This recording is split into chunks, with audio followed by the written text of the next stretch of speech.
Hello and good morning to Jukebox Judgment. It's me, Dawn Parry, here on newdawn.fm. This is not just any Jukebox Judgment, it's a country-specific Jukebox Judgment, and this will be music from artists that we have never heard before from Singapore.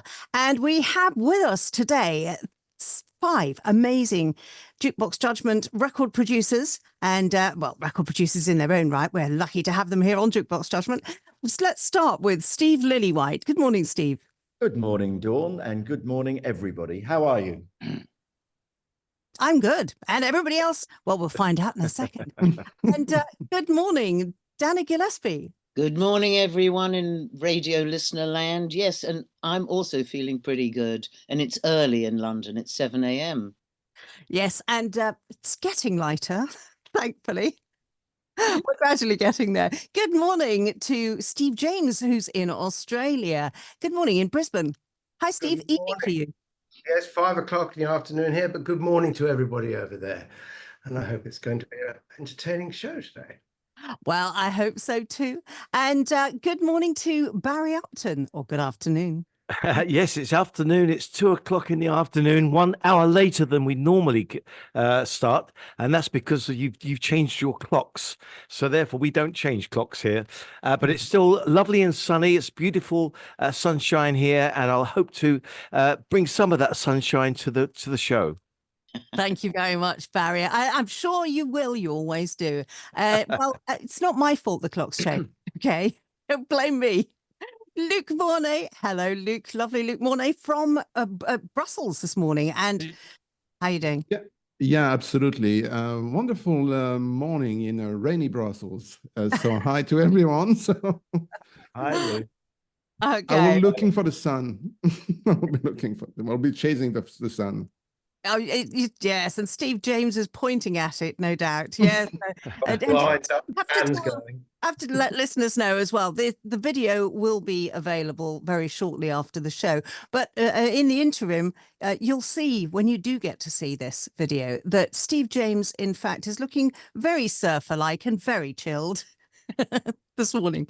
Anyway, we have 10 artists to get through this morning, and which isn't a race, which is a good thing. And we also, though, I must say, have Steve Lillywhite, who has to leave halfway through, but don't worry about it, because he also has the final half of the songs, plus he will be listening live during his long journey and tuning in, won't you? I will be in a car. You see, one of the problems was I didn't remember that the clocks went back, and so yes, it's a rookie mistake, but there you go. Schoolboy error. I'm leaving at 4, but I will be listening in, and I will phone in at the end with my final judgment. Wonderful. Thank you so much for that, Steve. Now, this is a little bit of info for listeners as well. Singapore is an absolute melting pot of cultures from across the world. And as you all know, I've only recently just got back from there a couple of weeks ago. I can't believe a couple of weeks have nipped by so quickly. Anyway, it's got a population now of over 6 million, squeezed into an island the size of the Isle of Wight. And it's located only 85 miles north of the equator. It has a vibrant underground music scene, which I witnessed, and it's not like the underground in London, I can tell you, with hundreds of local bands and artists creating new original music, often playing to small and supportive audiences of regular followers in small venues. And they're often hidden away in industrial units, things that we never even think of, for example, in many other parts of the world. And I think it's possibly because there isn't a drinking culture per se there. They've also got world-class venues like Esplanade, and they hosted Bay Beats, as well as the National Stadium, which has a 50,000 capacity, that hosted the likes of Coldplay, Taylor Swift, and Ed Sheeran recently. And in fact, this year, but they also sell out as well for multiple nights for local artists like JJ Lynn. Anyway, I'm going to start with the first artist. The artist is called, oops, let's open this up. The artist is called Sangriento, it's a band, and the track is called Destiny. How do you spell it? Sangrento,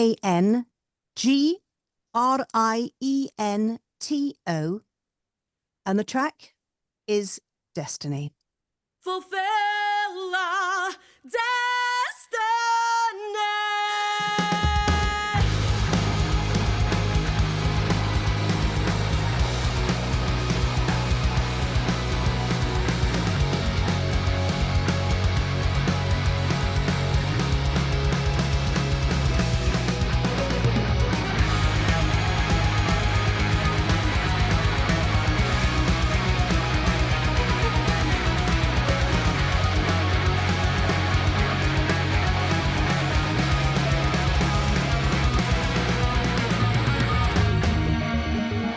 Tell me where you're from.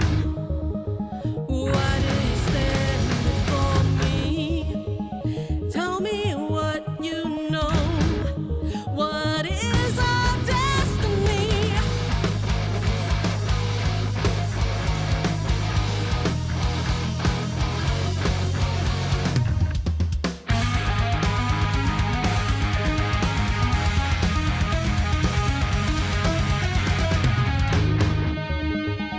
Do you know the way to the answers that we seek?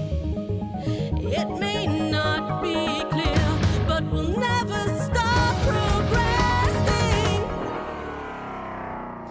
Beyond this line, as dark as it may seem,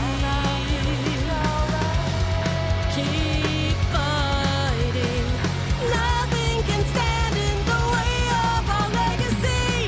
It may take time, as long as it may be. Keep walking, fulfill our destiny.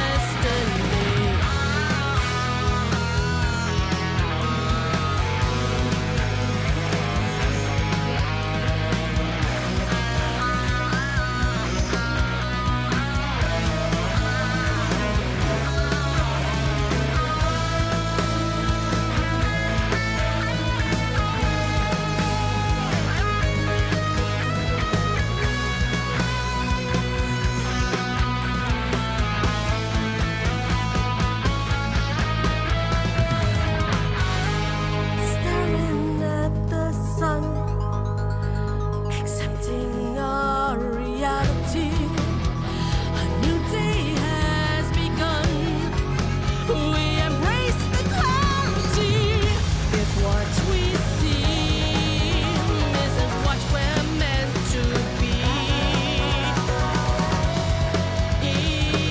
evolving, we will destroy any threat to humanity.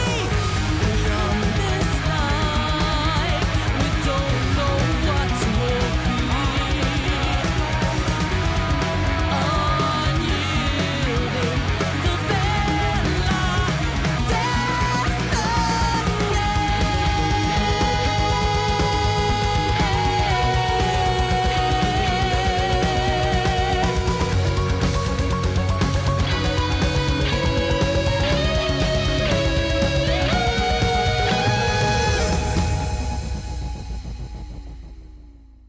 Sangriento with Destiny, and just a little bit of information here. An eerie mix of modern rock and alternative neoclassical melodies. Well, that's for you lot to decide, obviously. And Sangriento formed in 2010 as where metal meets experimental. They're currently recording a new album augmenting their signature operatic sound with progressive electronic metal, to be released in early 2025. And live, they give electrifying performances where Candice, the lead singer, really pulls in and grabs the audience from the beginning to end. Steve Lillywhite, would you like to go first? Yes, symphonic metal is the word that they use as they describe themselves on their Instagram page. And a lot of good, I mean, it was you know, it after our false start, which we only heard that first vocal, I was not expecting what came afterwards, because we heard that first vocal about 3 or 4 times Yes. during the, and then when it actually came and it worked, it was like, oh my God, this is fantastic. That first instrumental section really knocked me out the park. It was great. It was energetic. It was nicely balanced. Then when the song came in, it was good, but my favorite bit was just the way it came in at the front, and lots of great things about it. It reminded me of a band I worked with once called Evanescence, who had a couple of very big hits in America, and yeah, it's there's certain elements of it, yeah, that remind me of Evanescence, and can't fault it really. It's for the style, very good start. But we know that from Singapore, Dawn. We know that from Singapore. We do indeed. Thank you very much, Steve Lillywhite. And Barry Upton. Yeah, I enjoyed it because there's a band from Finland called Nightwish, which I don't know if anybody's ever checked them out, but they are just amazing. And it's a very similar kind of genre to what we just heard, where there's lots, when they say experimental, they are actually experimenting, mixing different genres together. And sometimes it takes 2 or 3 listens to be able to really hear all of those things very clearly. But on the first hearing, it definitely sounds interesting. I wasn't sure about the production. I thought in a few places it got a little bit mishmash of sounds, and maybe it needed sort of separating out just a little bit more. But apart from that, I thought there's passion there. The drumming was great. Same with Nightwish. If you listen to Nightwish, the drumming is unbelievable. So you can the great thing with this kind of music is that you can focus in on one little element of it, and then listen to it again, focus in on another element. So you never get bored with listening to it, really. But yes, very good. Good start. Thank you very much, Barry Upton. And Danny Gillespie.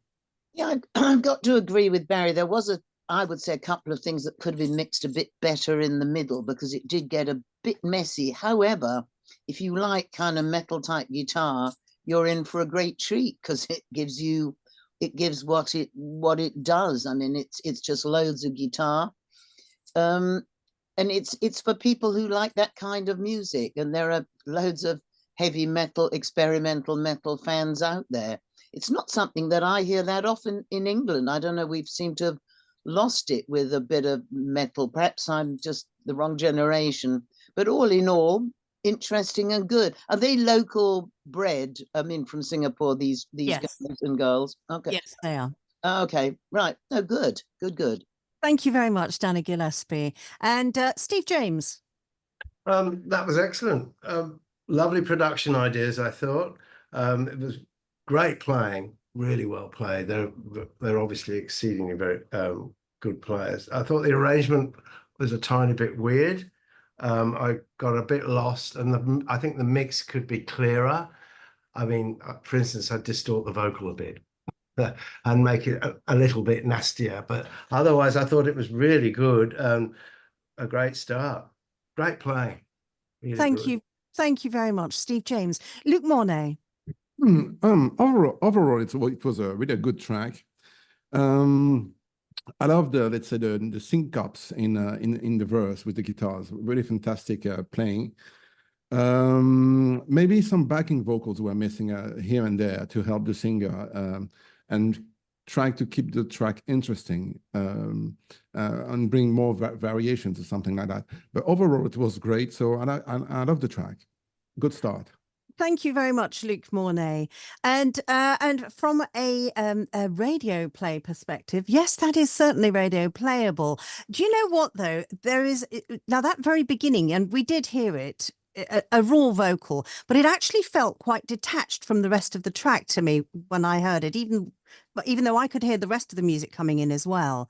And I don't know that I felt so comfortable with the very beginning of that track in the way that it is personally, but the rest of it, Absolutely terrific. And well, Sangriento, why not take on board what some of the judges here have said? Backing vocals sounds great, you know, a few different little bits and bobs, but a fantastic start and a good start so far to the show.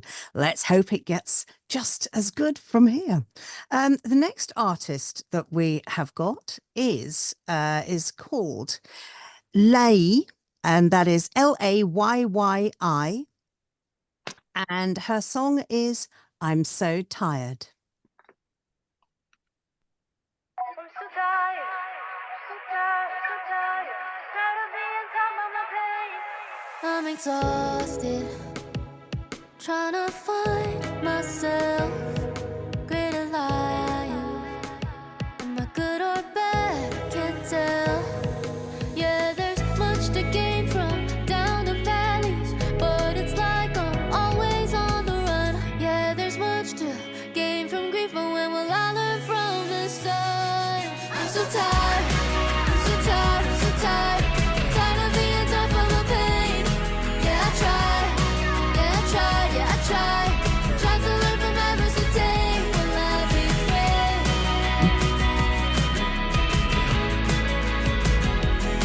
You're exhausted, trying to reach for my hand. I'll be honest, I just can't recognize what's best. Yeah, there's much to gain from down the valleys, but it's like I'm always on the run. Yeah, there's much to gain from grief, but when will I learn from the sun? I'm so tired, I'm so tired, I'm so tired, tired of being top of my pain. Yeah, I tried, yeah, I tried, yeah, I tried, tried to learn from adversity. I'm so tired, I'm so tired, I'm so tired, tired of being top of my pain. Yeah, I tried, yeah, I tried, yeah, I tried, tried my best to grow without shame. Will I be free? Where's my relief? The most anticipated version of me. I just wanna be loved again, but I'm learning lessons over and over again.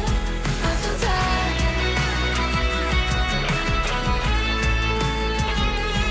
I'm so tired.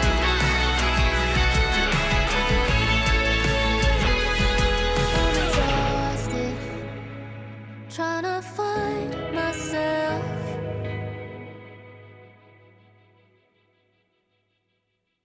That was Lay, and I'm So Tired. That's spelled Layyi. Lay is a Xennial from Singapore who has, now I know you're all going to say, what's a Xennial? So I know about Xennials.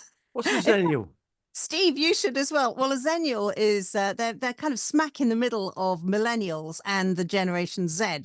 So they were born between 93 and 98, and the last 3 years of the millennial generation and the first 3 years of Generation Z. And anyway, so they take on characteristics of both generations. So, well, just Steve, you and I have got kids in that, you know, actually, no, mine was born a year later, a year after that. Anyway, so she is a Xennial from Singapore, and she's soulfully, she has a soulful ARRY-like tone of voice and makes a sweet combination of pop, R&B, and singer-songwriter tunes with her guitar. With a flair for speaking her truth through music, she broke into the music scene in 2019 with a bang, along with her pop trio band Heist. She emerged as a solo artist with Hey Love, and that's currently garnered 1.4 million streams on Spotify, and she's built up an audience of a whopping 113,000 monthly listeners, and with only a few releases so far. She was also recently featured in New York Times Square as Spotify's Equal Campaign Ambassador, as in equal capitals, for Singapore and Malaysia. And in fact, you can even look up Spotify Equal Campaign. It's for female music. So, Dana, would you like to go first? Yeah, actually, I really enjoyed that. I mean, it made me smile, by the way, Dawn, when you kept saying Generation Z. That shows you that you're very English. It's called Gen Z, by the way. That's what you've got to call Yeah, it. but you see, what I've got here in front of me also is the two. One is the abbreviated version, and then one's the full version. But Gotta thank you. be Gen Z, otherwise one's completely out of kilter with it all. Yeah, I enjoyed this actually. My only complaint was, I'm so tired, I'm so tired, I'm so tired. And that's the hook line. And then there was another line that came after it. And I kept trying to work out what was the line. What was it that has made her so tired? I know she was later on exhausted, but if anyone else could work out what that line was, please illuminate me, because I just couldn't. And you know me, I love a clear lyric. But actually, you know, that to me said great pop song, just full of pop. Okay, thank you very much there, Dana Gillespie. And Luc Monet. Yeah, absolutely. It was fresh, well produced. Indeed, the lyrics could be, let's say, more explanatory or something. You know, be more just that beat, but the rest is really fresh. Really, no, I think it's a good mixture of different influences. So I loved it. Frankly, I don't see anything much to say about it at this point. Thank you very much, Luc Monet. I'm So Tired is a song about being exhausted from the same life lessons over and over again and never seeming to learn the easy way. Steve James. Fantastic pop song. Great melodies, I thought. Lovely voice, well put together, nice production. Winner all round, really. I've got no comments as far as any production ideas. I thought it was very well put together. I did miss the second line of the chorus. It would be good to know what that was, but it sort of doesn't matter. I thought it was really good. No, well done. Okay, I'll give thank you. Lots of points for that one. Thank you very much, Steve James. She's very pretty as well. And Barry Upton. I liked it. A good slice of pop, as has been said. I think that there is, I mean, it all gels together very nicely, but I think it could be better. I think a good producer will get a better vocal out of her, because at times she sounded a little bit monotonal, and if a little bit more character in her voice would have made it even better. So I think there is room for maneuver a little bit on this song. However, as it is at the moment, I still think it will sound great on the radio, and it's a good piece of pop. And so many people get so emotionally tired. Steve Lillywhite. Yeah, I liked it. It was a great chorus. It was a great chorus. This is one of those things that, as Barry so eloquently put it, a good producer would just get out that last 10% of performance, and that would help with her diction, because, as has been mentioned, you know, we don't hear all the lyrics all the time, and sometimes when you're in the studio and you're singing, you have to actually act it out more than you think that you're doing. You know, you have to just push it a little bit more, because when you're in front of an audience, that happens naturally. When you're in a studio, you have to sometimes just push it a little bit more. And if she did that, I think it would be even better. But having said that, it's a pretty good one. 2 good starts. Thank you very much, Steve Lillywhite. From a record playing perspective on air, on the radio, absolutely, yes. I'm So Tired is indeed, as everybody has already said, a really rather good pop song. And yes, like that very much. Thank you very much. That was Lei and I'm So Tired. So the next track that we're going to play is, in fact, I believe it's by this. I met Drew Chen while out there, in fact. This is called Summertime. It features Ranga Jones. So it's Drew Chen, as in DRU, CHEN was the second surname. And it features Ranga Jones, RANGGA Jones. The track's called Summertime. Keep on hitting snooze on a rainy day, waiting for that news that you come through, for the summertime. I've gotta shake these lonely winter blues. Baby,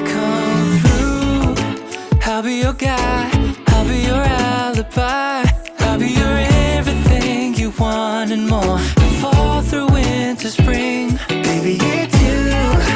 I'll be a guide, I'll be your alibi. I'll be with you anytime you want. Just can you come through for the summertime? Can you?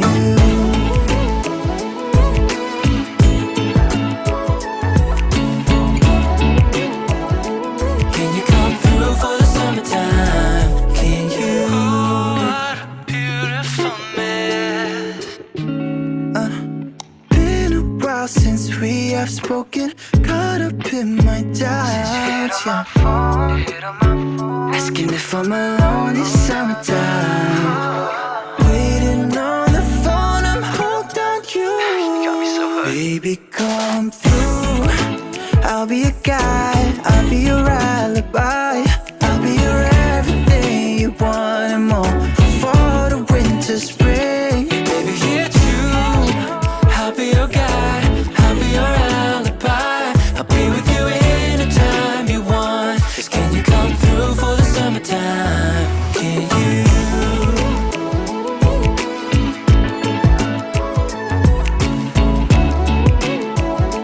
Can you come through for the summertime? Can you? What a beautiful mess. Woke up, fell out of dream, filled up with anxiety. Could I wake up to the sight of you? Baby, come through. I'll be a guy, I'll be your alibi. I'll be your everything you want and more. Fall through winter, spring. Baby, here too. I'll be your guy, I'll be your alibi. I'll be with you anytime you want. Just can you come through for the summertime? Can you? What a beautiful mess. Summertime, and that is Drew Chen featuring Ranga Jones, and a little bit of information as well there for you. And so I did, in fact, meet him. Yes, it is the person that I met, and very, very interesting young man, very up and together, and very professional in his work as well. So he's a singer-songwriter. He's also a music producer, and he's a teacher, an educator of production. He has recorded, produced, and composed for Universal Music Publishing, Warner, League of Legends, and Roblox. He has shared the stage with and has collaborated with many, many artists. Drew is now working on releasing his next album, Mirror Work 2, that celebrates timeless and organic music with vintage instruments and earthy production. And having met him, he's a very, very interesting young man as well. Luc Mornay, would you like to go first, please? Yeah, I absolutely love this. It reminds me of let's say, the inspiration feels like a Babyface. I don't know if you remember Babyface, a really nice songwriter in the States. And you can feel that the inspiration is coming from that. And it's really well produced. The vocals are fantastic. And the overall production sounds really good. So it's another good track to, it's going to be complicated to make choices at the end of the show, I believe. I think it will be, won't it? The quality's just superb. And do remember that what the purpose of this, of course, is to ensure that these artists do get international coverage in us, the Northern Hemisphere over here.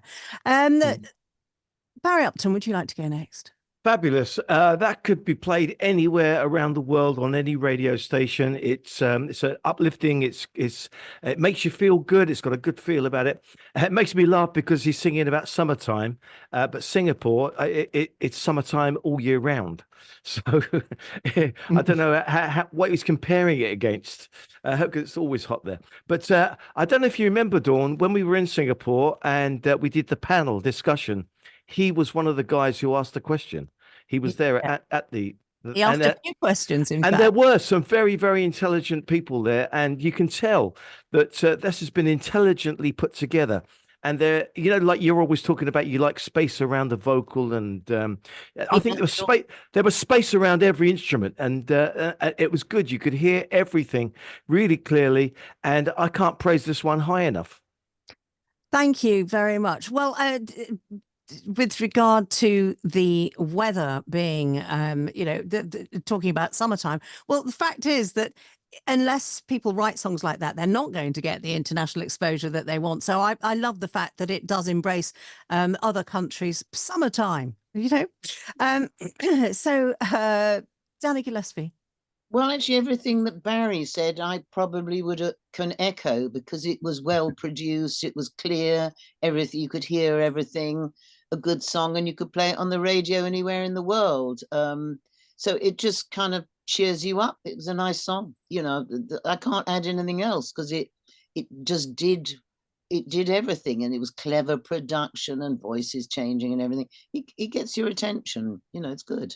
Thank you very much, Danny Gillespie. It certainly gets your attention, and it's just such a lovely sound to it all. Steve Lillywhite.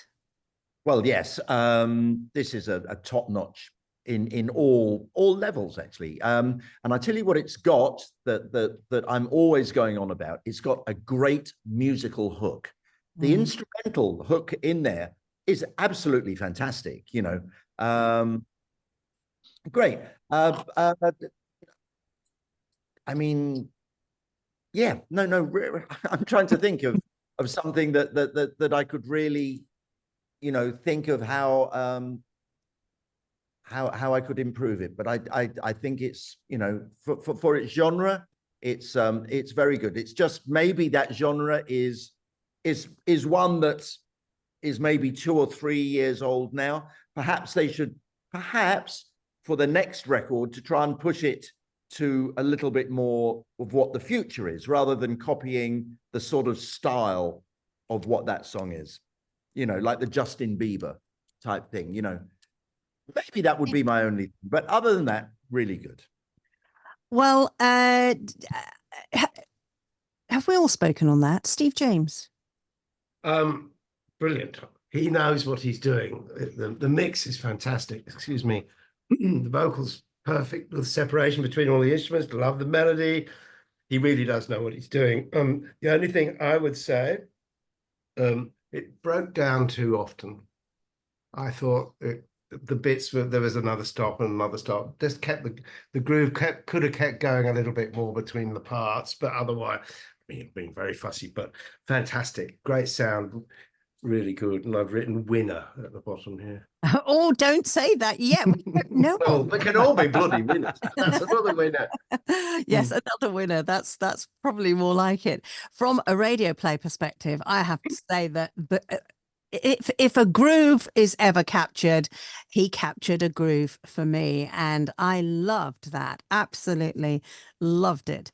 And I'm looking forward to playing that one on any of my breakfast shows here on newdawn.fm. So well done, Drew Chen. I put a little heart by the side of that one. Let's move on to the next artist. The next one is called Liu Lo, and it's one word, Lewloh. And Liu Lo is going to be playing a track here called I'm Just a Frog. She lights up the dark like a firefly glowing, taking up space as she should. She sounds like the song that the mockingbird sings, echoing all through the woods. I exist to admire, I watch from afar, 'cause I don't belong where you are, 'cause I'm just a frog sitting on a lily pad. My favorite weather is rain. I sleep through the day, wake up with the moon. These feelings I can't explain, 'cause I'm just a frog. And she is a seahorse, galloping free, gracefully riding the waves. I am confined to puddles and ponds, 'cause this is where I belong. 'Cause I don't belong where you are, 'cause I'm just a frog sitting on a lily pad. My favorite weather is rain. I sleep through the day, wake up with the moon. These feelings I can't explain, 'cause I'm just a frog, or a dog on a porch, or a fly on a wall, a fish in a tank, or a crab in the sand, a bat in a cave, a worm in the dirt, or a cat in a hat, or a mole in a hole, a bee in a tree, a doe in the snow. I'm just a frog. I'm just a frog. I'm just a frog. I'm just a frog. Oh, I'm just a frog.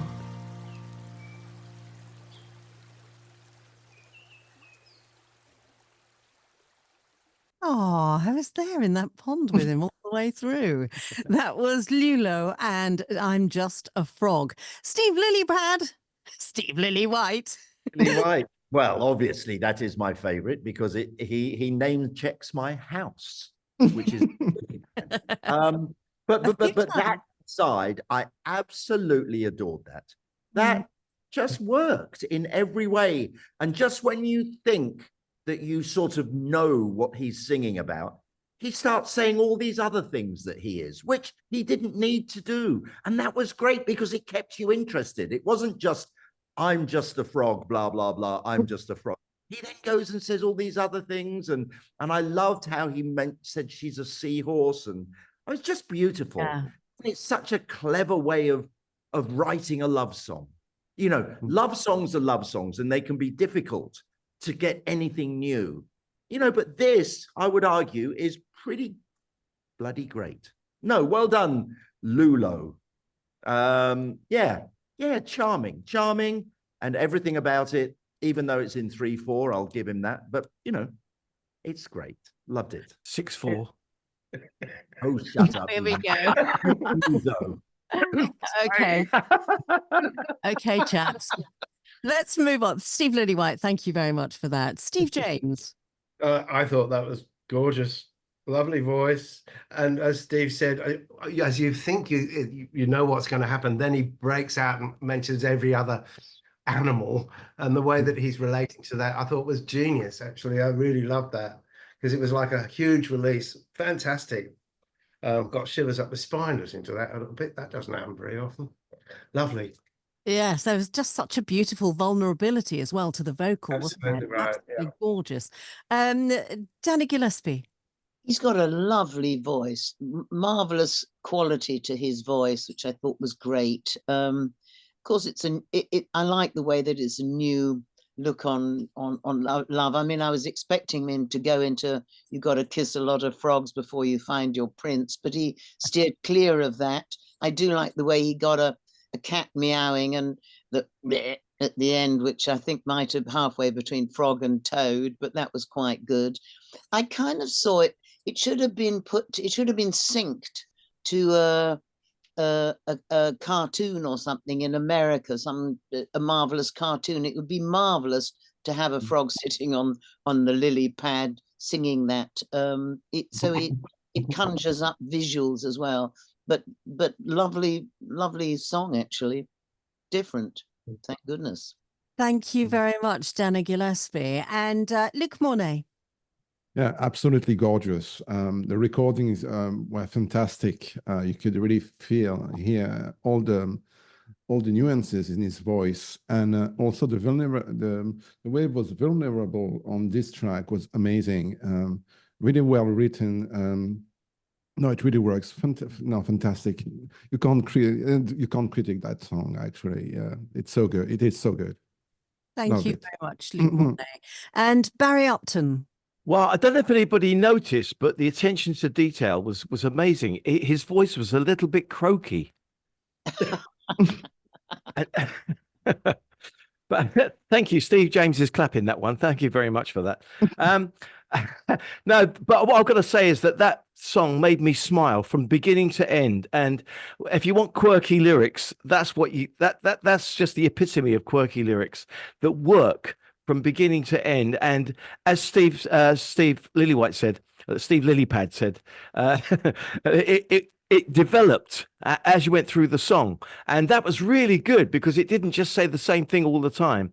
It actually did develop. And I love that mole in the hole and the bat in the cave and all that kind of thing.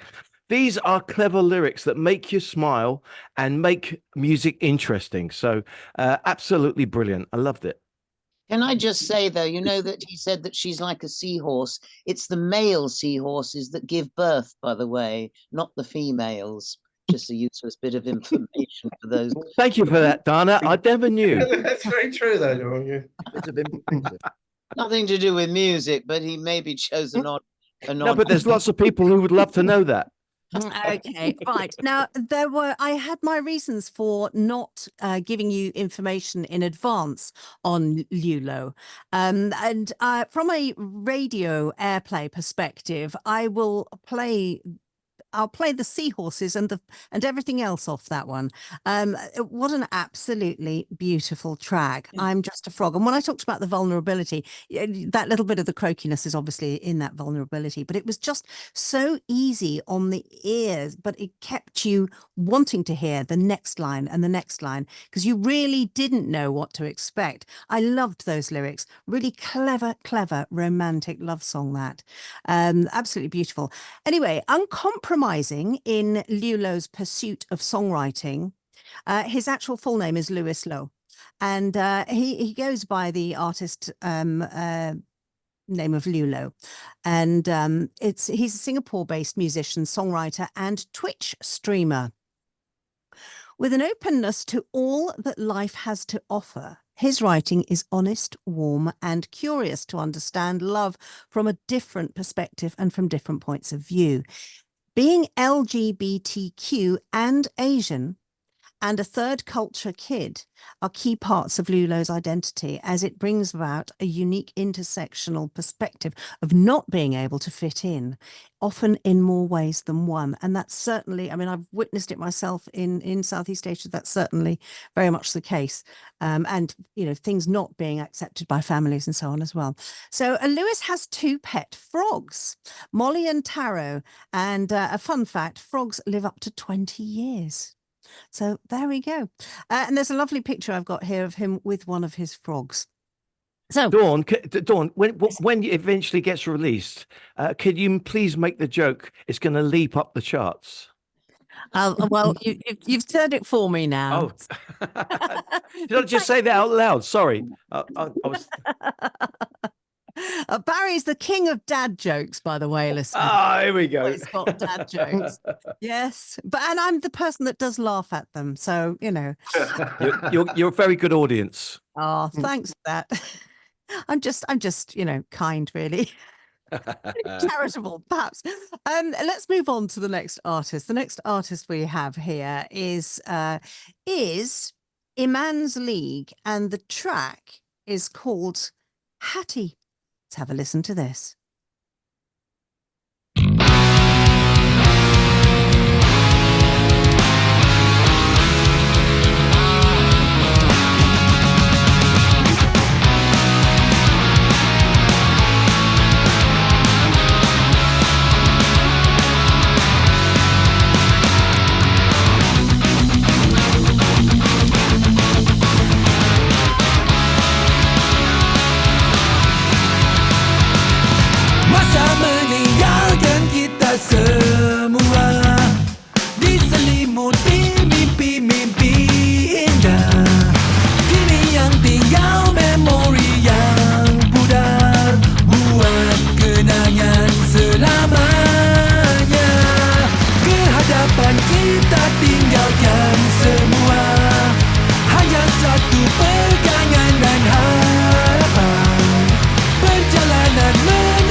Iman's League, and the track is called Hattie. Now, Barry, you and I met Iman, and he is a comedic songwriter.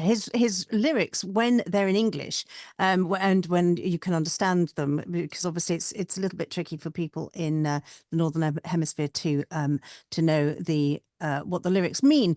And I don't know what those lyrics mean either. However, having said that, he is very, very funny. And Barry, if you recall, he wrote the song about the remote control. Losing the remote control. Yeah, which was very funny, and performed live for us with just a guitar.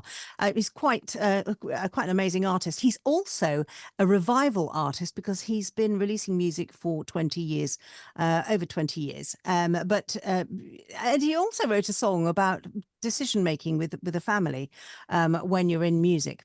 Anyway, Singapore melodic punk rock band Iman's League announces a launch of their latest single titled Hattie, and that we just heard there. Recorded in Malaysia and Singapore, the song was produced and mastered by Jeff Moses of Binary Studio in Seoul in South Korea. And the next album will in fact just be him, and it will be a comedic album. Barry Upton, would you like to go first, please? Yeah, he's a very nice guy, very engaging, and as you said, writes some very, very good lyrics. Now, I would look forward to that album that he's going to do, because if the songs are similar to how he performed that evening, that they would be great to hear, and the lyrics would be fantastic. He put a smile on our face, and this kind of music, I don't know. It's not really gonna go too far worldwide, because it's first of all, it's we're not going to understand those lyrics, so, and also I just think the approach that he made when he played for us is far better. It's simpler, and it's easy on the ear, and it's engaging. I didn't find this so engaging. So if I was going to give him any encouragement, I would encourage him to pursue what he was doing that evening in Singapore. Thank you very much for that, Barry. In fact, I think what might be a great suggestion, if you don't mind me saying here, Iman, can you redo a vocal in English as well? Because you qualify for going into the Revival voting pool, which would get you into the Revival chart. And it's, it's a very commercial sound that you've got there as well. Danny Gillespie, would you like to go next? Yeah, I missed not hearing it in English, and I listen to lots of music in lots of different languages. But when it's called Hattie, I mean, the first thing I was thinking of Blue Matron, Hattie Jake. So, and then I realized it was completely different. So I'd gone off on I found the melody rather kind of old fashioned. It went to chords that were a bit kind of predictable. So it didn't really float my boat musically, and I love to hear a lyric, but I found the chords and where the melody went to didn't move me at all. But I mean, I liked hearing that you guys said who've seen him live, because that's obviously where his strength lies, and sometimes less is more. And if you said he's on stage with just a guitar and being funny, I'd have preferred that as well to this version of Hattie. You'd have loved the track Remote Control. We were in fits of laughter. It's very clever and very, very funny, and very melodic, had a real hook to it as well. Steve Lillywhite. Yes, a little bit old-fashioned, as I say. It's a little bit, a lot of energy, and that's great. I'm surprised that he's old enough to be for the Revival chart, because he sounds like a spring chicken, and that's great. He looks pretty spring chickeny as well. Yeah. No, look, we have such good high standards on this show today that it's very good. It's very good. Just maybe a little old-fashioned, just not quite. If this is the thing, if he has, as you tell me, a USP, a unique special thing, is that the right word? USP? Unique selling point. A unique selling point. It wasn't shown in that song, and that's what he should be aiming for. He should be aiming for making what his USP is in his music. Okay, thank you very much for that, Steve Lillywhite. Steve James. That's a Green Day Blink 182 sort of vibe. It was well played. The vocal mix technically speaking, was too thick, so it got in the way of what was going on behind it, and I couldn't really hear the intention. I mean, you're right. It'd be good to hear it. I know it's obviously it's important for them to do things in their own language, but it would also be nice to hear that in English, and see if it was funny. Then it would work completely differently. Yeah, it was okay. The vocal sound was, as I said, a bit thick and got in the way of everything else, I thought. And yeah, you know, it's okay. All right. Thank you very much, Steve James. Luc Mornay. Yeah, actually, I love the wall of sound there. It was funny with the guitars. But then I will go with Dana on that. So that some bits were a bit too predictable in a way. So after let's say 1 or 2 minutes, you kind of got the picture. But because you guys have met the guy, I would be also interested to listen to his next stuff, to see his personality getting through his music as well. You know, so it's okay. Obviously, you can't really say anything wrong about this track and this production, which is good. But looking forward for the next stuff. Yes, and so thank you very much for that, Luc Mornay. So my suggestion here, because you do qualify for the revival chart, Iman. So if I were you, sling us across a British language, or English language, I should say, version of that track, if you can do that on a vocal. And, you know, I will certainly be playing it in the mornings, and we'll put it into the voting pool. And while talking about that point, Lulo, I wonder, with your track, I'm Just a Frog, if you would like to allow me to put that into the Rainbow Chart voting pool so that our LGBTQ audiences can vote for that, for the chart, our Rainbow Chart, I would really greatly appreciate that. Just give me your permission and we will get on and do that for you. So the next artist, let's move on to the next one. The next artist is the Pinholes. And the track is called Bring Back the Vibe. Now, Steve Lillywhite at this point has to leave us. Steve. Yes, let me just explain. I have to go. I have all the other songs. I have already listened to them, but I shall also be listening to them again in the car. And what I'll hope to do is at the end of the show, I will phone in and I will give my I'll give my opinions on the last 5.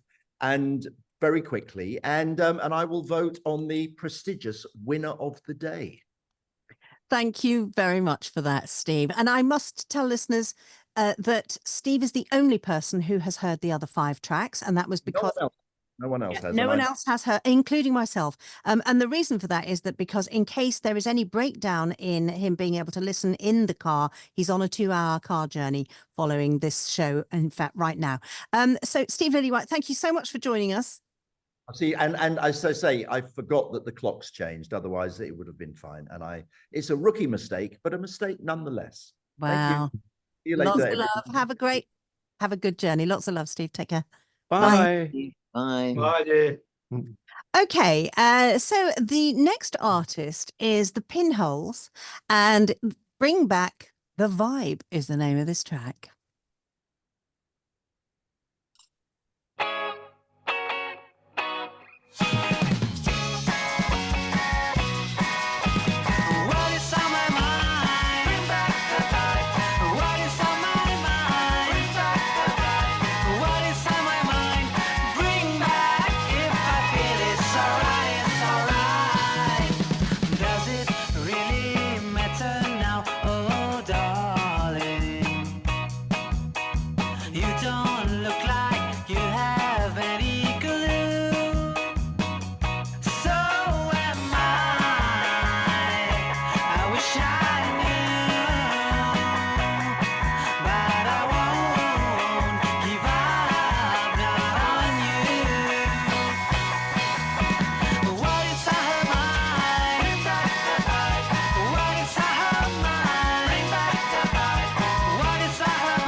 you asked me to let you go.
Pinholes with Bring Back the Vibe. Oh, that's got that lovely 60s kind of lo-fi mono feel to it all, hasn't it?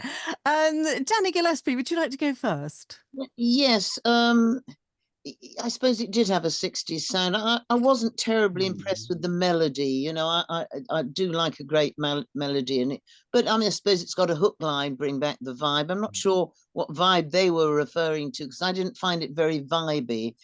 I must say, where do you know anything about the Pinholes? Well, actually, I'll tell you what. I'll tell you what. That might be. Let's do some information on them first of all. Well, first of all, well, they look cute for a start. They're very cute looking, very stagey 60s looking as well. So the Pinholes started life in 2002. They too are a revival band, revival artists, and its members were brought together by their mutual interest in music of the 60s and the 70s. Through the years, the Pinholes have been making strides in the Singapore music scene as a band that lives and breathes rock and roll. They stay true to their philosophy of modern classic music roots, roots that go way back to the rhythm and blues, soul, and of course, rock and roll. And yeah, cute picture.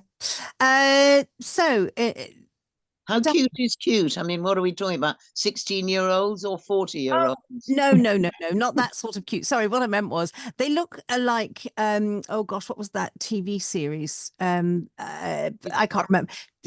One of the Jerry Anderson types of things, you know. Thunderbirds. That's it. They look like the Thunderbirds, that sort of look. Obviously, Thunderbirds a go. Well, you know, when I sort of was thinking 60s, when I started, the bands like the Nashville Teens and the Hollies and everything, it did have a sort of a hint of those bands from the mid 60s. I don't know that it didn't really do much for me, and I found my mind wandering because I hadn't got the vibe.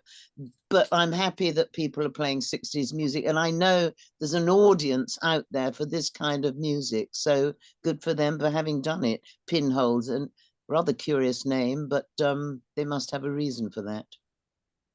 I don't know. I don't know that bit, I'm afraid. Right.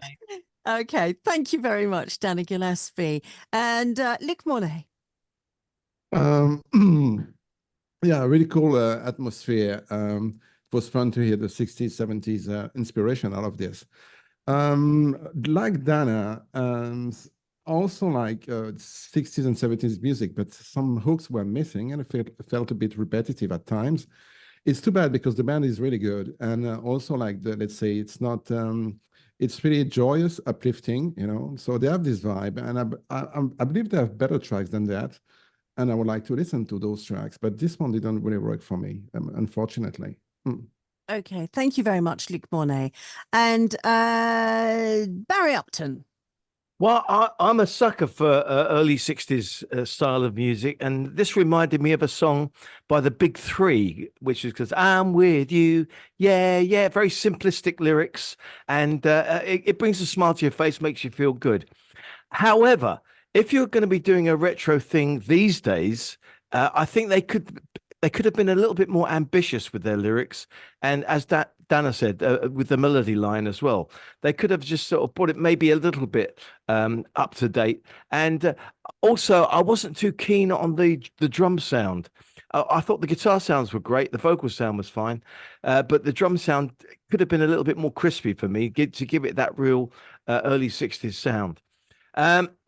So it was fun. It was okay. I just think they could have done a little bit more with it. And I think the Pinholes is a great 60s style name.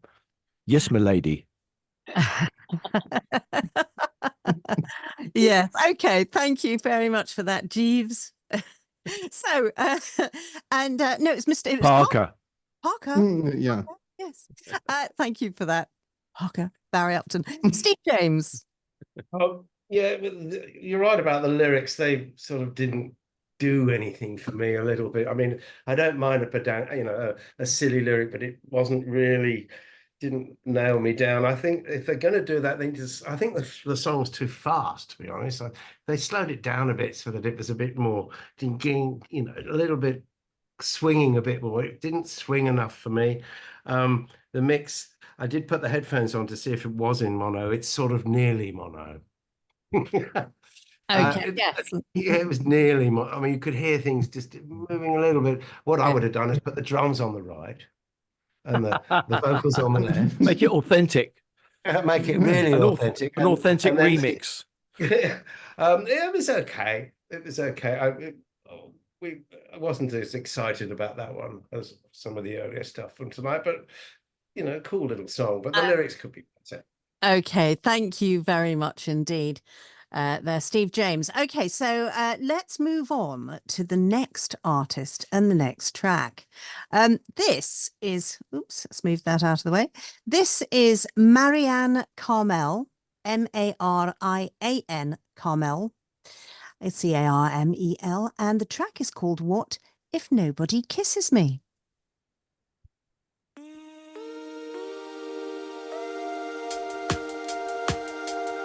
Well, I ask for a sign. Is it time I stay or time I go outside? Well, I might flip a coin to decide. Even in mid-air, I know what's on my mind. Yes, I might. You asked me out to a King's Night party, like at your friend's house, right in the middle of town. Holding hands while walking around the canals, we're tipsy, stretched out a hand, and you leaned and kissed me. Was a continent ago, so what if nobody kisses me like you again? Walk me home after midnight, holding me in the right at my doorstep.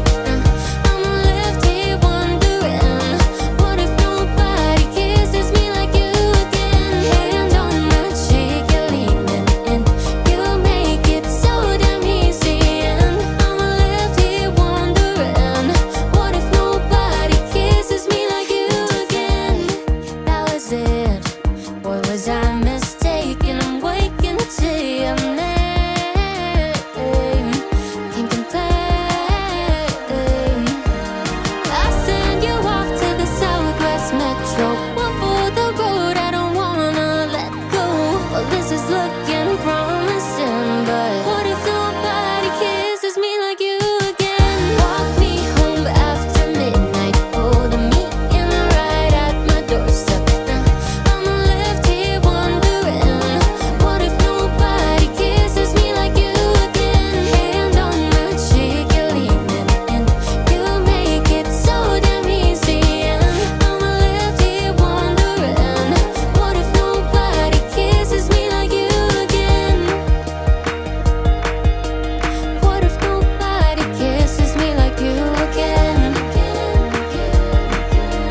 What if nobody kisses me like you again? Walk me home after midnight, holding me in the right at my doorstep. I'm left here wondering, what if nobody kisses me like you again? Hand on my cheek, you're leaning in, you make it so damn easy, and I'm left here wondering, what if nobody kisses me like you again?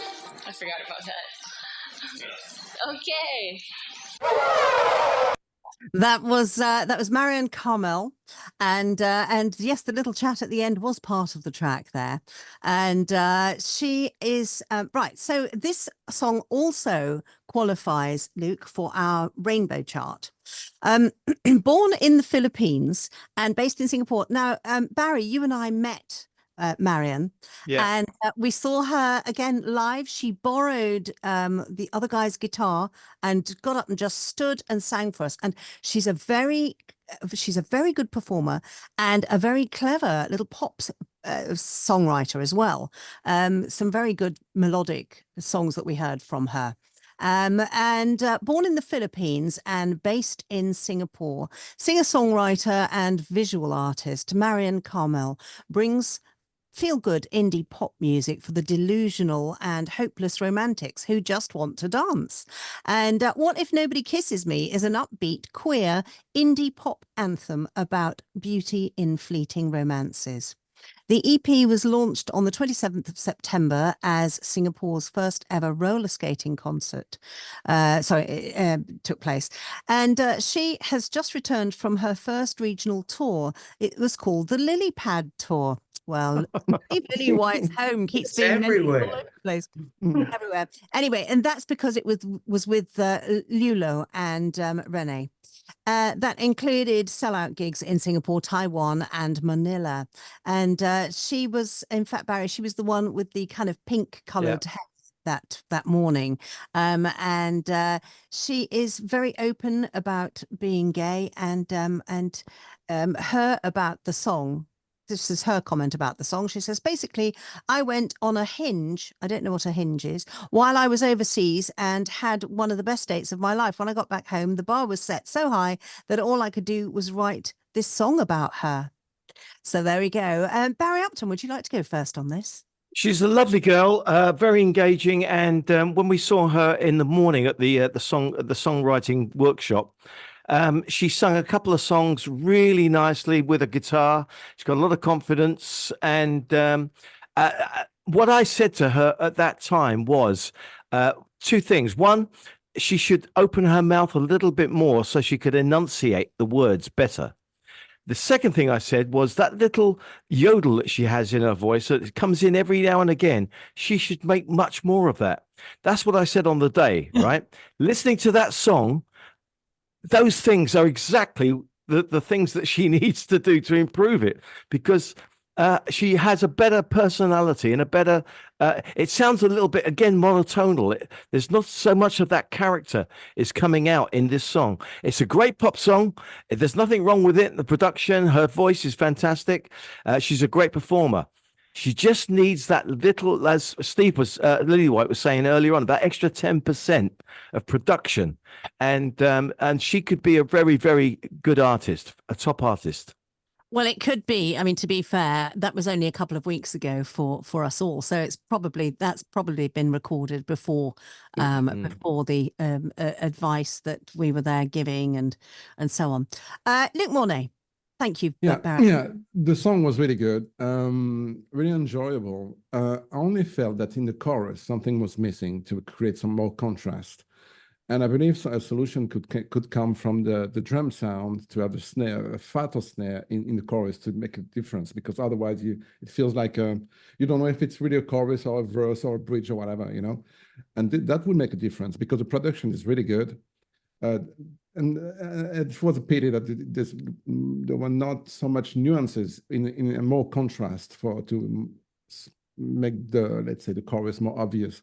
But overall, it's really good. Really nice vocals, nice songs. It's really enjoyable. Loved it. Really good pop. And looking forward to hear more music from her.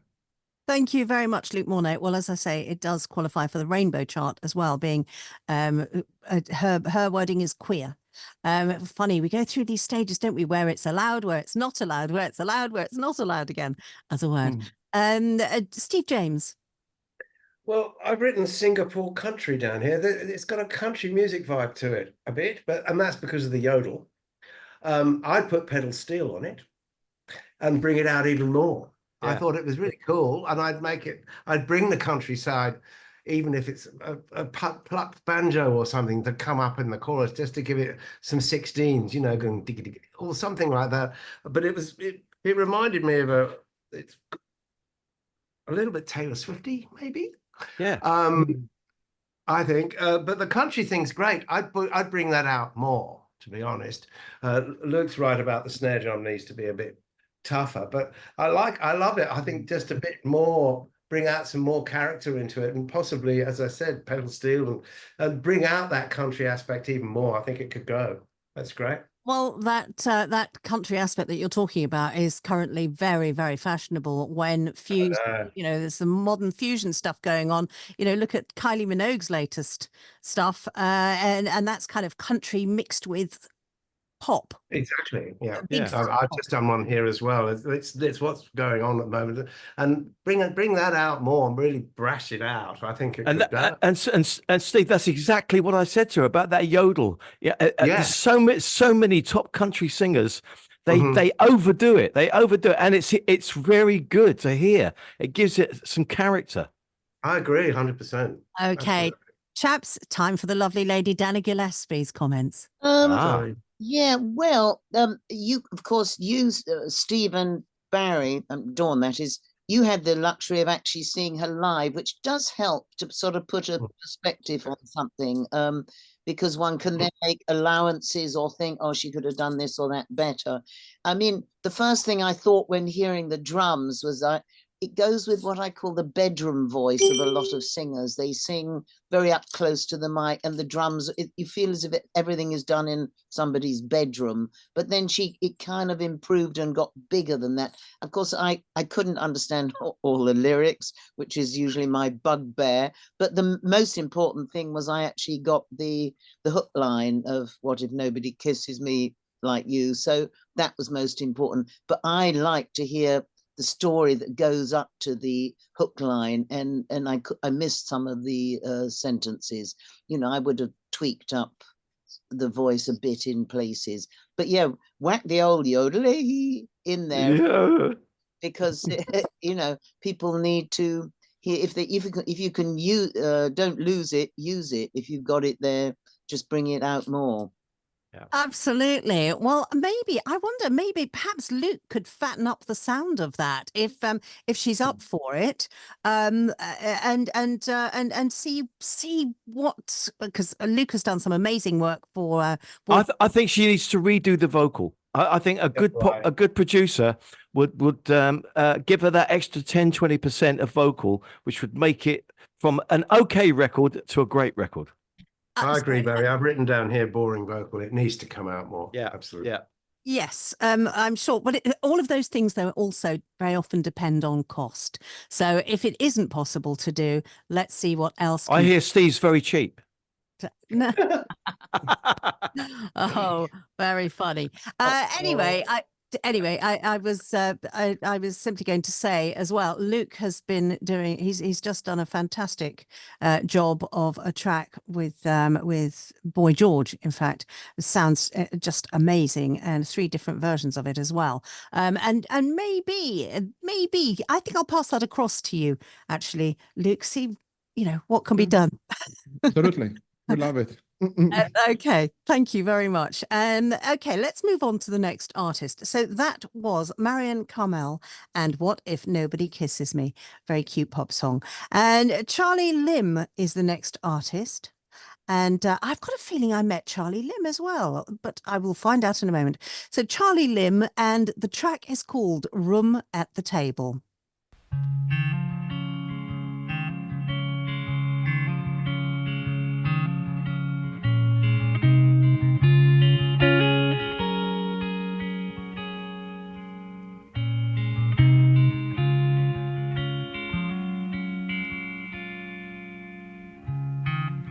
How many times have you heard them say the future is uncertain and everything must change? Well, all of my worries and all of my fears begin to lose their weight when I hold you near. If all that we are is what we believe, then I know I gotta be the change I wanna see. How easy we forget that everything takes time. Though nothing's ever perfect, but I still call you mine.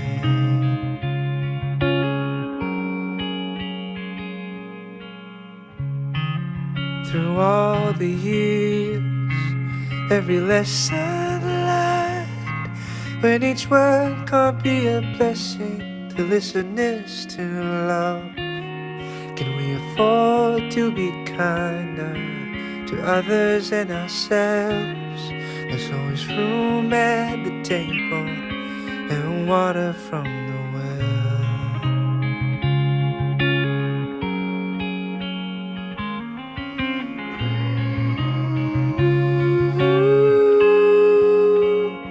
And I know a house doesn't make a home, but you're never really lost when you're never alone. I know a house doesn't make a home.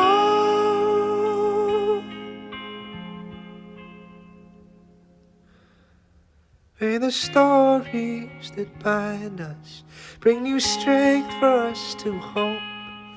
I'll be living for the day where our differences they make us whole.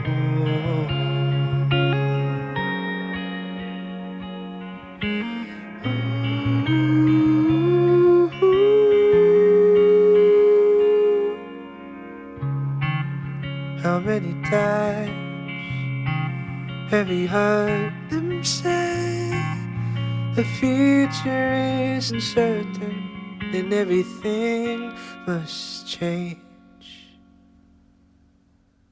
The track's called Room at the Table, and that was Charlie Lim. And Charlie Lim is an award-winning singer-songwriter, producer from Singapore. He's gathered accolades and prominent festival slots across Southeast Asia, Japan, Korea, Taiwan, Australia, Hong Kong, and more, and has had a central role in writing and performing the theme song for Singapore's National Day. Charlie is quickly grown, has quickly grown into one of Southeast Asia's most unique voices in contemporary pop music. And he sells out big venues in Singapore. Well, that's 2,000 to 5,000 seaters. You know, that's the sort of your big venues there, other than the great big 50,000 one. So let me see. Dana, would you like to go first on that one, please?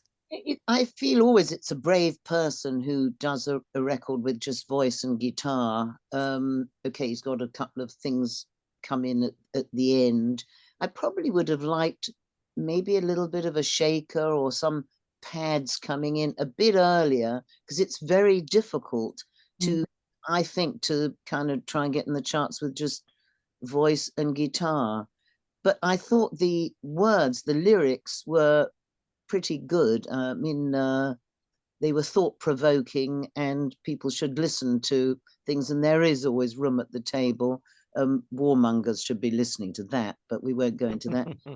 I thought he did very well. Do we know what age Charlie Lim is? I don't, but no doubt I will be told any moment now.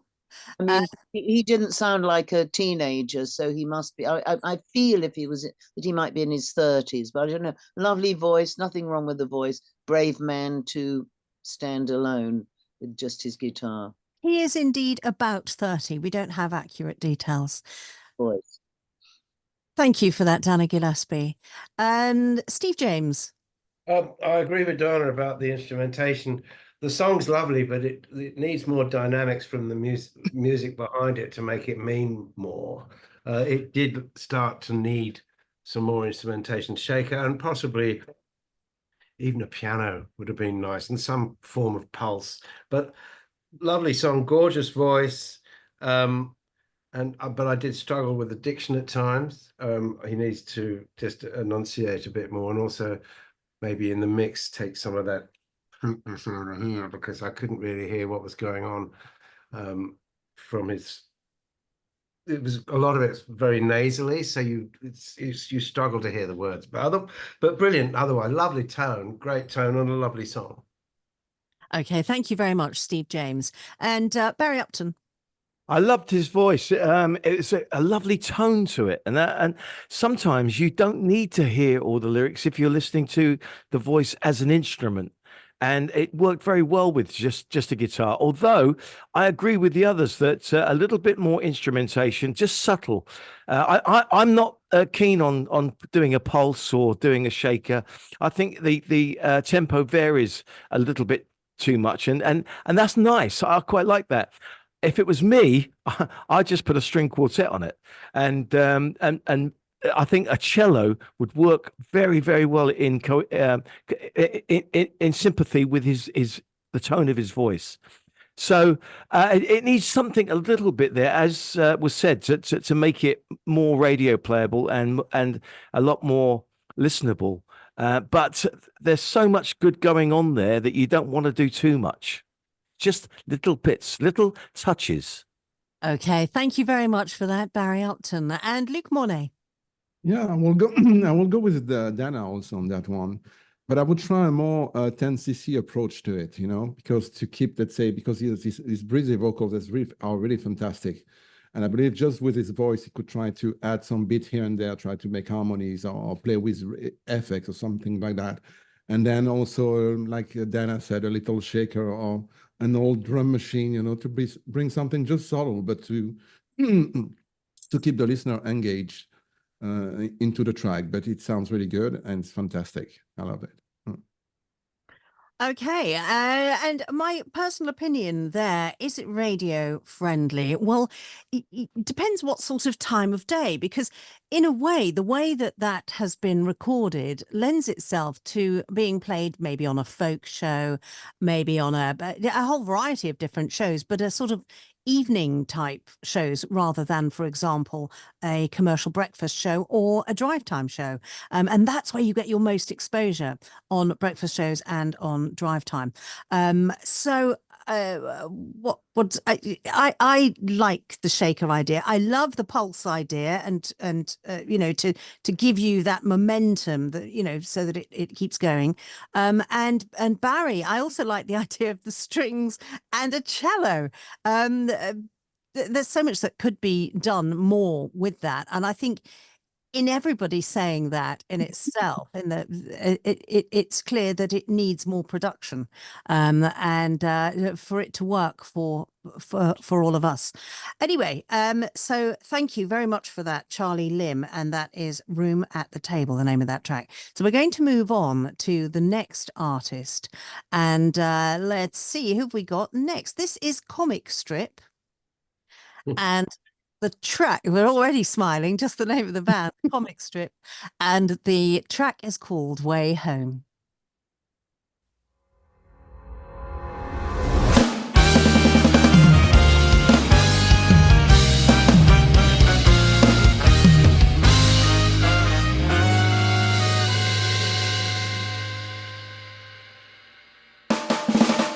Great, that's why that looked to me, so maybe that is why I took a step away for a while.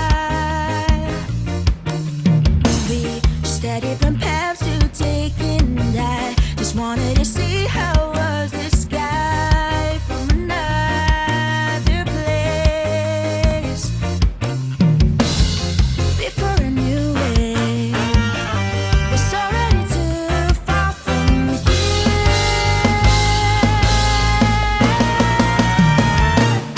What if I lose my way? I'll be here to guide you. If I fell down, I'll pick you up. If I give up, I'll make you try again and again. What if I disappear? I'll be sure to find you. If I wanna fly, I'll give you wings. I wanna be free, then I'll let you be. But you know where to find me.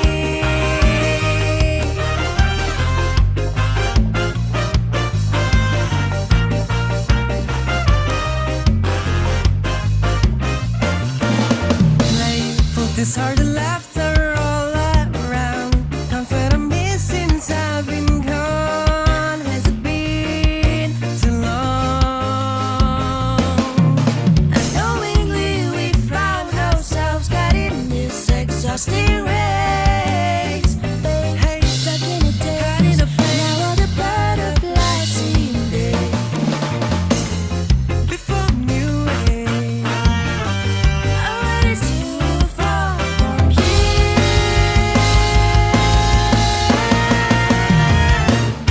What if I lose my way? I'll be here to guide you. If I fell down, I'll pick you up. If I give up, I'll make you try again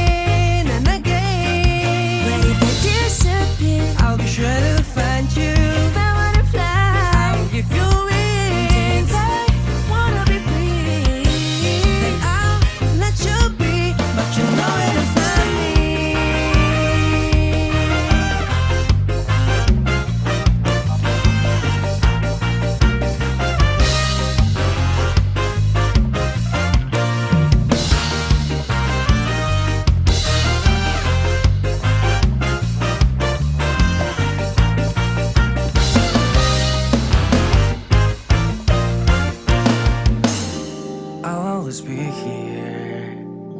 No matter how much we've grown, you will never be alone. No matter how time has flown, won't have to worry.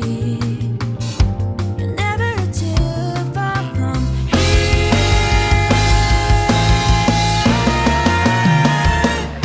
What if you lose your way? You'll be sure to guide me. If you fall down, you'll pick me up. If you gave up, you'll make me try again and again. But if you disappear, you'll be sure to find me. If you wanna fly, you'll give me wings. If you wanna be free, then you'll let me be. But I'm sure you'll find me.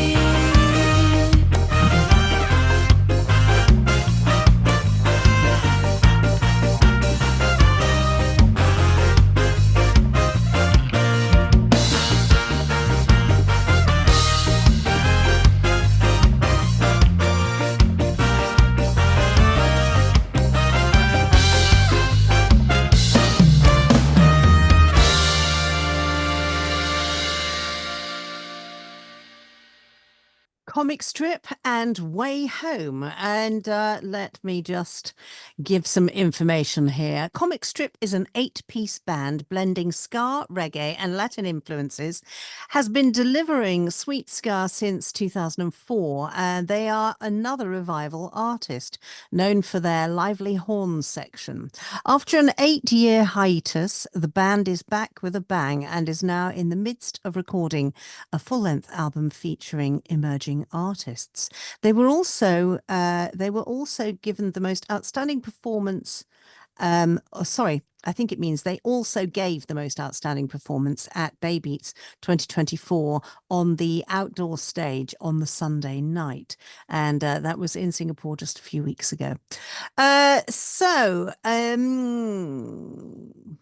Steve James, would you like to go first? You say it as a band. The drums sound like they were programmed. I just thought it was okay. I'd like to hear it much rawer than that. It was too shiny. If you're going to do ska, it's got to have some edge to it, you know. And it's a lovely melody, nice tune, lovely vocals. I just found the instrumentation a bit sterile, to be honest. If you're going to do that, it's got to be rough and ready, you know. It's got to have that great, you know, ska that I grew up with anyway. It was cool, but yeah, it could be nastier or something. A bit polite. Okay, thank you, Steve James. I mean, did you feel, I mean, in my headphones, I felt as though the music was competing heavily with the vocals constantly. There was a lot going on there. Barry Upton. I like this kind of music, but I've heard it done so much better by other bands, and I just thought that the kick was way too high in the mix, especially on the chorus. That's all you heard was just the kick on the 2 and the 4, and it needed a lot more than that. You needed a really good reggae drummer on there to be able to lift that chorus, and maybe even take it into a bit more ska and not go kick on the 2 and the 4, maybe 1 and the 3, and you know, just to give it something a little bit different. I like the idea of what they were doing. I think it's just been a little bit over processed, and they lose a little bit of the fun of the song because of that. But it's a nice effort. It's not bad. It's upbeat and it's jolly. Thank you for that, Barry Upton. Well, live on that Sunday night, they had a very raw edge to them. But yeah, it obviously hasn't quite come out in that there. Luke Mornay.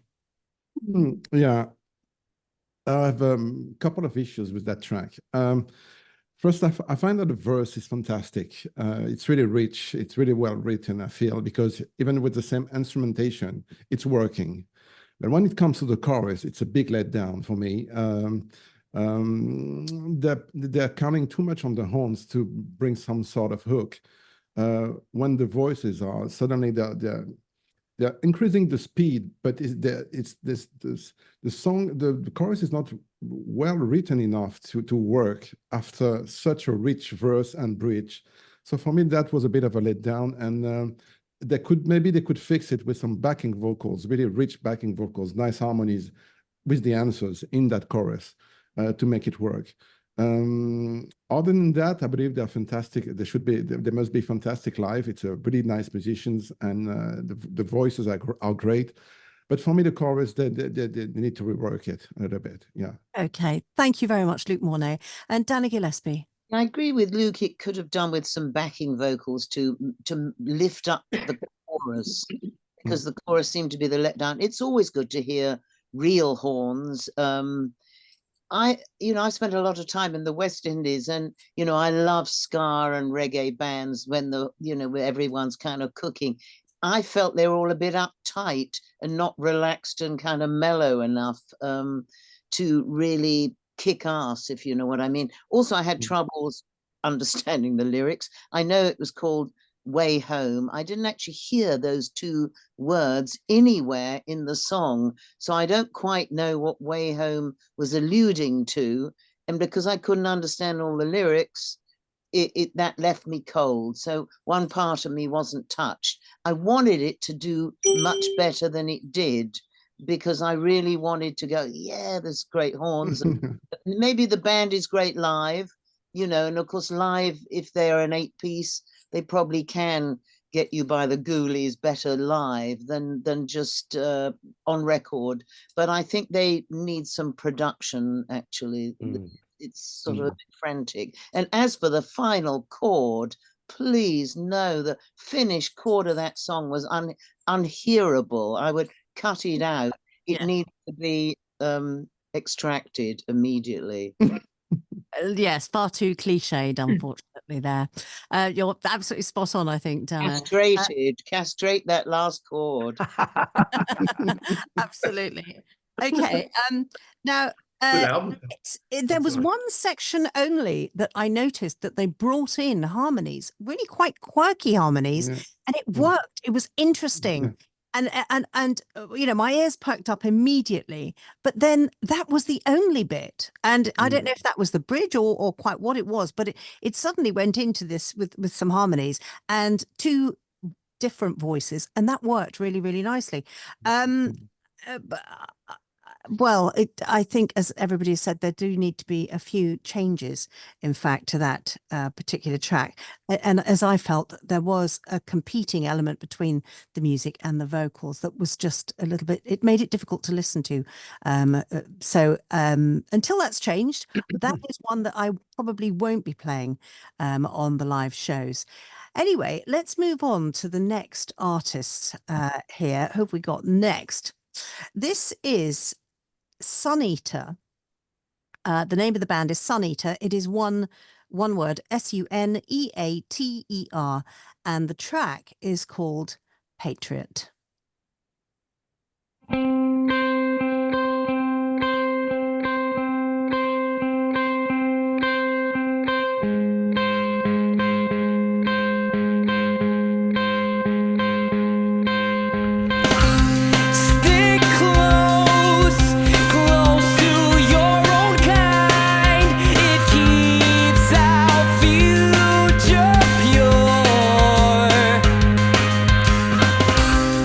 Raise your banners.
pray for change and hope to see the brighter days from the suffering.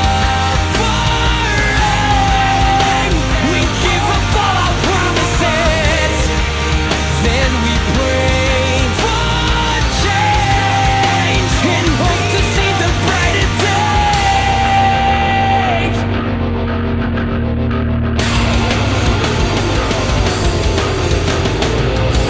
Shells made of steel and flesh descend onto the ground. Is where they do. Oh God, we spend every last time on our revenge. Events of pain, our hands to face and tear remain. Made by our own gains. From the suffering, we give up all our promises, then we pray for change and hope to see a brighter day. From the suffering, we give up all our promises, then we pray for change and hope to see a brighter day.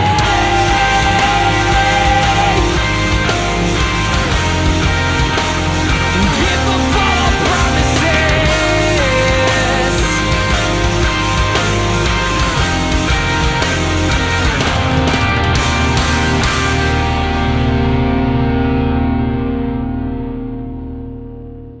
That was Sun Eater and Patriot or Patriot. Formed in 2017, Sun Eater's music is a fusion of personal anecdotes and a deep exploration of societal challenges. What's going on with me? And through their songs, they strive to communicate this blend of experiences. A song pleading to break the cycle of the racially oppressed by painting a narrative of the oppressors being imparted racism and prejudice via a closed ecosystem. A song was written in light of the Charlottesville race riots and is now extremely relatable given the geopolitical landscape, pleading to break the cycle of the racially oppressed. So that was Patriot or Patriot, however you prefer to say it. Luc Mornay, would you like to go first on this? Yeah, really good band, really nice musician. But for me, it's always the same. Backing vocals are missing. A second voice is missing in that band because it goes with his rage and sex. Okay, this works, but it also has to convey some sort of emotions. And when you're, let's say, drowned into guitars and drums, etc., you need to bring that extra because as a listener, the main focus is on the vocals. So when it's alone, they don't. I mean, there's an overall mood created by all the instruments, but the attention for the listener is the vocals. And a second vocal is missing, let's say, every half of his vocal parts to bring that tension. And that for me, that's the only thing that was missing because they're obviously really good. And I like the song and the production as well. So it's really good. Just that for me. Okay, thank you. I should say Steve Lillywhite is also listening in right now from the car and has been ever since the moment he left his the Zoom and is making comments. But I'm going to allow him to make comments one by one when I call him in just a couple of minutes. Steve James. I love that. I thought it was very cool. I'd just love to get my hands on it and mix it again. Well, maybe that's a possibility, Steve. I'd love to. It just lacks bottom end. It's all very fizzy and up the top, but if it had, you could feel the bottom end moving you because they're playing brilliantly. I love the time changes when it goes from whatever it is to something else. But I love all that. That's right up my alley. Very cool. It just, as far as I'm concerned, it just needs a remix. But what's going on there was excellent. Thank you very much, Steve James. And Danny Gillespie. Well, I'm completely opposite to you, Steve James. I didn't like the change of rhythms, because I like it when I can actually beat, even if it's the 2 and 4 preferably, unlike German audiences, which is usually the 1 and 3. But I mean, I couldn't find the beat at the beginning, so I wasn't feeling comfortable with the song. And I know, Dawn, that you said what it was about, and again, I missed quite a lot of the lyrics. I mean, I know it was called Patriot, but I wouldn't have known. I felt anger in it. Well, maybe if they're singing about a thing to be raging about, perhaps that's the reason why. But I couldn't get into the groove. They changed their beat when they went into the bridge, and they were on the sort of 2 and 4. But then it went back to what I call messy sounds, and I can just see the drummer hitting every drum that's around him. He's probably got an octoplus or something, just going bonkers, but it didn't improve the groove for me. So this song for me didn't float me at all. Okay, thank you very much, Dana Gillespie. And Barry Upton. Well, I don't know if it's my age, but I just don't want to hear this kind of music. I'm quite happy. I'm very happy for Steve to go and remix that, because I love that sort of thing. You see? Yeah, no. That's great. If you love it, and I understand that there's an audience for this kind of thing. But it's just too busy for me and too angry. I don't want to hear somebody being so angry in my ears.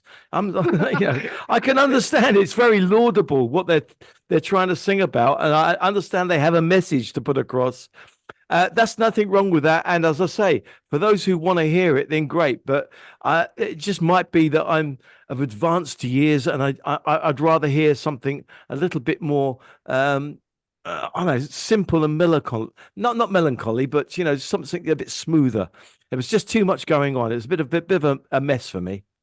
Oh, well, I think that's why it needs to be remixed, because I understand what's going. You can hear what's going on. It just needs to sit. Steve, you're the man.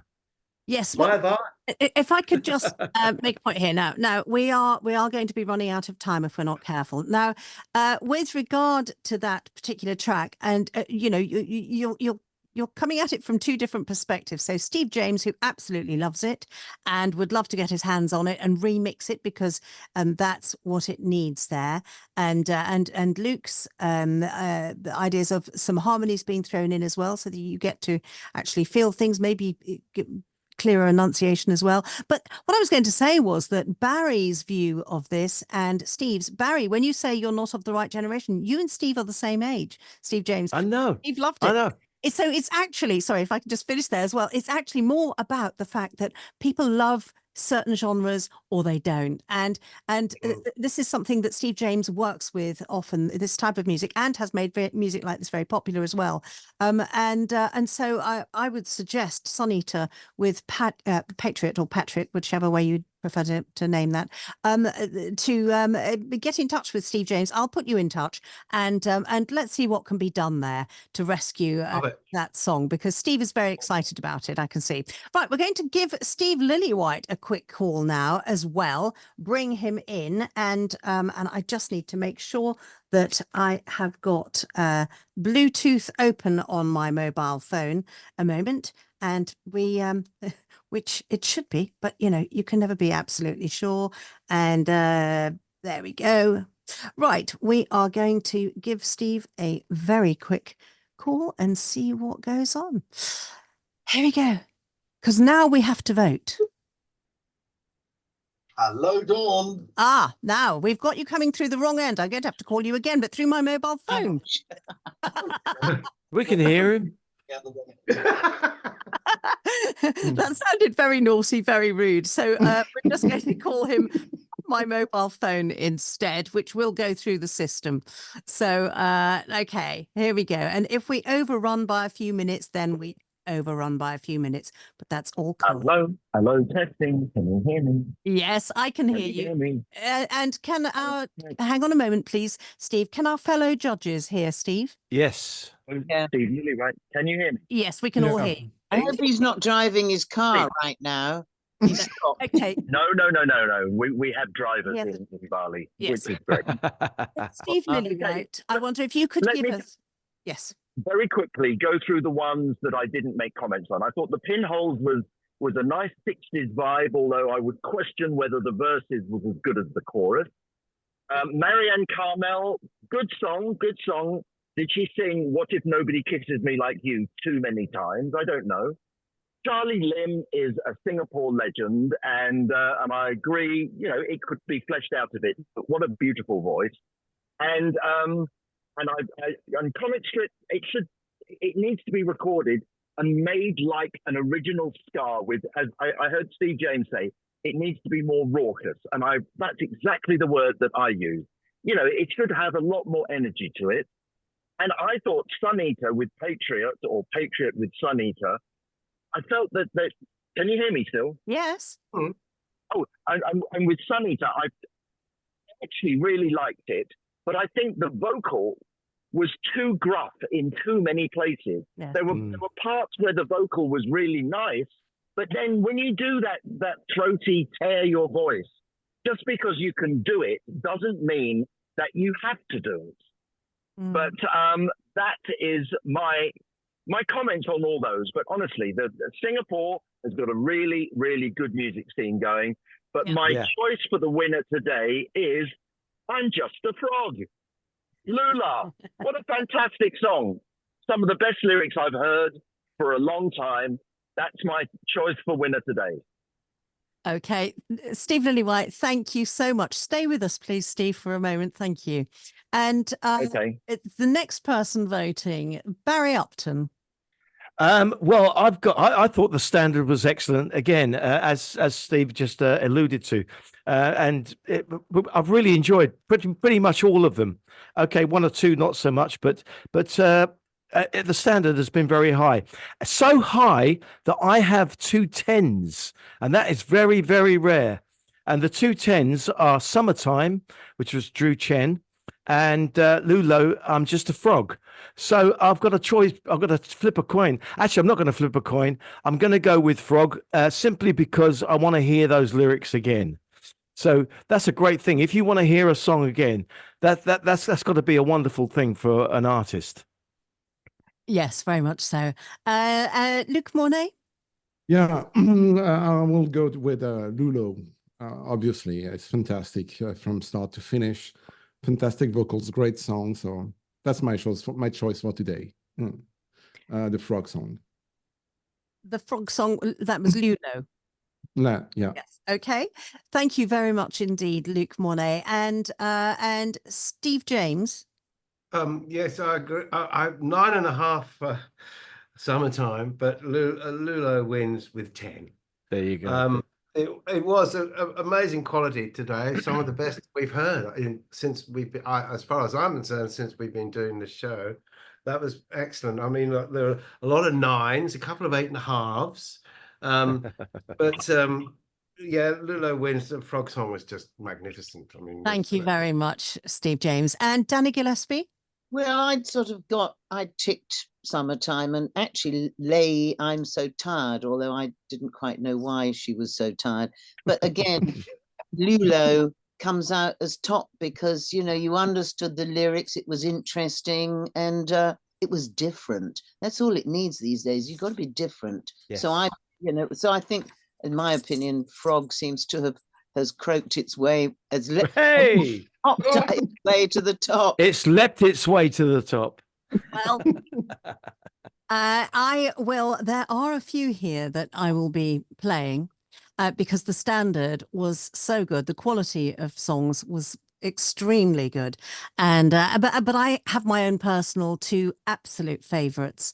And one was Drew Chen with Summertime. That had a lovely groove. And I noticed that all of us, in fact, were swaying left and right the moment that came on. As soon as it went into, and in fact, I can remember the hook as well, the musical hook, which was absolutely delightful.